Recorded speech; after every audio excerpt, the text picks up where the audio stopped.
Hello my dear friends, हम लोग solve कर रहे हैं भौतिक विज्ञान का मॉडल पेपर। हम लोग इस वीडियो में लिए हैं खंड द, क्योंकि इसके पहले वाली वीडियो में हम खंड अ, खंड ब और खंड स सॉल्व कर लिए थे। खंड द में हमारा जो पहला जो प्रश्न है ये चौथा का क है, और इस प्रश्न को आप देख सकते हैं कि ये प्रश्न जो है ये लगभग 3 नंबर का है। ये 3 नंबर का प्रश्न आपका आएगा, इसलिए काफ़ी महत्वपूर्ण प्रश्न हो जाता है। और मैं आपको बता दूं कि ये काफ़ी महत्वपूर्ण प्रश्न हो जाएगा और इसके आधार पर अन्य भी प्रश्न बन सकते हैं। मैं इस पर आपको बताऊंगा, समझेंगे आप।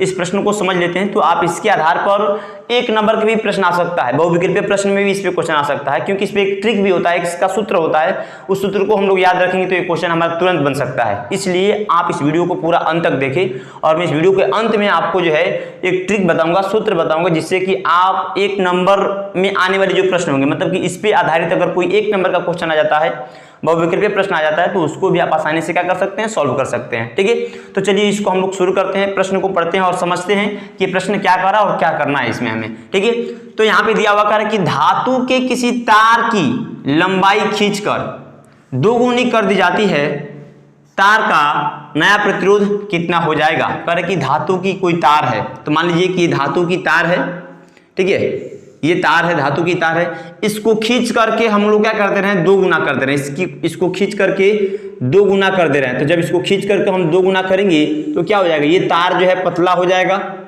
तार क्या हो जाएगा, पतला हो जाएगा। तो कह रहा है कि भाई इसका प्रतिरोध कितना हो जाएगा।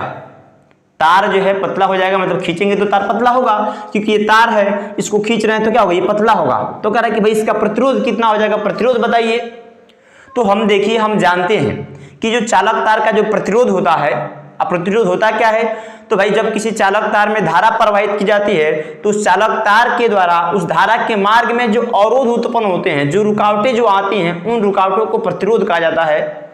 तो भाई उस प्रतिरोध का मान बताना है कि क्या अगर चालक के तार को, ध्यान दीजिएगा, क्या अगर हम चालक के तार को खींचकर उसकी लंबाई को बढ़ा देते हैं तो क्या उसके प्रतिरोध में कोई कमी आएगी या बढ़ जाएगा, वो हमें समझ लेना है यहाँ पे। तो देखिए, सबसे पहले आप जानते हैं कि जो चालक तार का जो प्रतिरोध होता है वह चालक तार की लंबाई के अनुक्रमानुपाती होता है। अर्थात अगर लंबाई बढ़ाते हैं तो चालक तार का प्रतिरोध बढ़ जाता है। जो प्रतिरोध होता है वह क्षेत्रफल के व्युत्क्रमानुपाती होता है। क्षेत्रफल के व्युत्क्रमानुपाती का मतलब कि अगर तार मोटा है तो प्रतिरोध कम होगा, अगर तार ज्यादा है, पतला है, तो प्रतिरोध ज्यादा होगा। तो इस प्रकार से हम निर्भरता जो है पढ़ चुके हैं। तो यहाँ पे हम बात करेंगे भाई चालक तार का प्रतिरोध बढ़ रहा है कि घट रहा है, उसको हम लोग देखते हैं। क्योंकि यहाँ पे देखिए, क्योंकि अब इसको जब इसको खींचेंगे तो चालक तार की लंबाई बढ़ेगी, लेकिन ये क्या होगा, ये पतला भी होगा। क्या होगा भाई, ये पतला भी होगा। तो भाई क्षेत्रफल मतलब कि पतला तार है तो भाई प्रतिरोध क्या होगा, ज्यादा होगा, और लंबाई भी बढ़ेगा तो भी प्रतिरोध ज्यादा होगा। तो भाई कितना ज्यादा होगा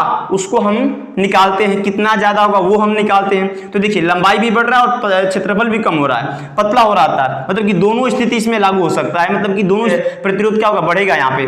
तो चलिए हम उसको निकालते हैं। सबसे पहले इसको सॉल्व करने के लिए आप क्या करेंगे, आप मान लेते हैं कि इसकी प्रारंभिक लंबाई जो है वह कितनी है, L1 है, और इसको खींचने के बाद इसकी जो लंबाई हो जाती है कितनी हो जाती है, L2 हो जाती है। प्रारंभिक क्षेत्रफल मान लेते हैं इसका कितना है, A1 है, और इसका द्वितीयक क्षेत्रफल कितना मान लेते हैं, A2 है। तो सबसे पहले देखिए, सवाल में आप लिख सकते हैं कि माना कि प्रारंभिक लंबाई L1 तथा प्रारंभिक क्षेत्रफल A1 है, तथा खींचने के बाद इसकी लंबाई L2 और क्षेत्रफल A2 हो जाता है। ठीक है, अब देखिए इसमें क्या नहीं बदल रहा है, चालक तार का जो विशिष्ट प्रतिरोध है वह नहीं बदलेगा। ध्यान से देखेंगे इसमें क्या नहीं बदलेगा, तो जो चालक तार का जो विशिष्ट प्रतिरोध होता है, प्रतिरोधकता रो होता है, प्रतिरोधकता, उसके मान में कोई कमी या बढ़ोतरी नहीं होगा। क्योंकि पहले अगर कॉपर का तार है तो बाद में भी कॉपर का ही तार रहेगा।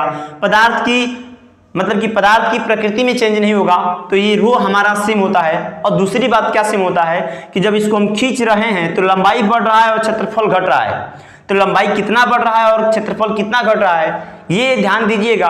तो जब आप किसी चालक तार को खींचते हैं तो उसकी लंबाई बढ़ती है, क्षेत्रफल घटती है। तो एक बात ध्यान रखेंगे क्या, कि भाई चालक तार का जो आयतन होता है उसमें कोई कमी नहीं आती है। खींचने के बाद और खींचने के पहले चालक तार का जो आयतन रहेगा वह सेम रहता है। तो चालक तार के आयतन में कोई परिवर्तन नहीं होगा।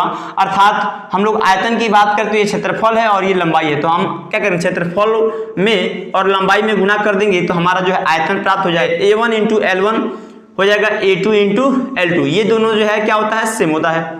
यहाँ पे क्या कर लेते हैं, हम इसका जो है मान निकाल लेते हैं। तो क्या निकालेंगे, यहाँ पे दिखाएंगे तो A1/, A2 बराबर लिख सकते हैं यहाँ पे हम लोग जो है L2 अपान L1। क्या कर दिए इसको A2 को इधर भेज दिए और L1 को इधर भेज दिए, तो ये हमें मिला है। अब ध्यान देना है कि सवाल में क्या कर रहा है, सवाल में कह रहा है कि चालक तार की लंबाई खींचकर 2 गुनी कर देते हैं। मतलब कि जो प्रारंभिक लंबाई है वो मान लेते हैं कि L है, खींचने के बाद उसकी लंबाई कितनी हो जाएगी, ये हो जाएगा 2L हो जाएगा।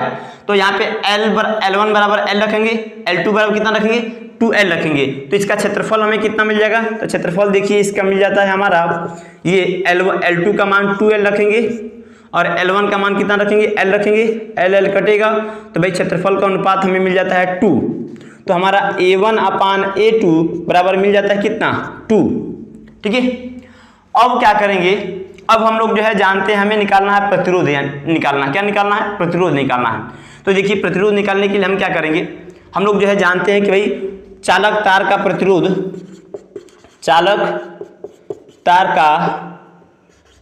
प्रतिरोध R बराबर होता है रो L अपान A, ये होता है। तो अगर हम R1 का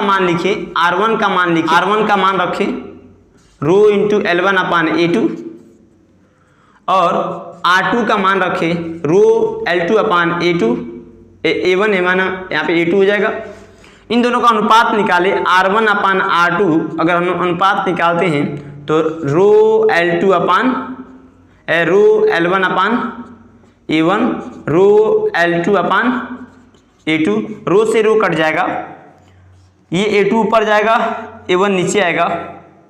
हम इसको लिख सकते हैं कितना R1 अपान R2 इक्वल से लिख सकते हैं इसको L1 अपान L2 इंटू A2 ऊपर गया है A2 अपान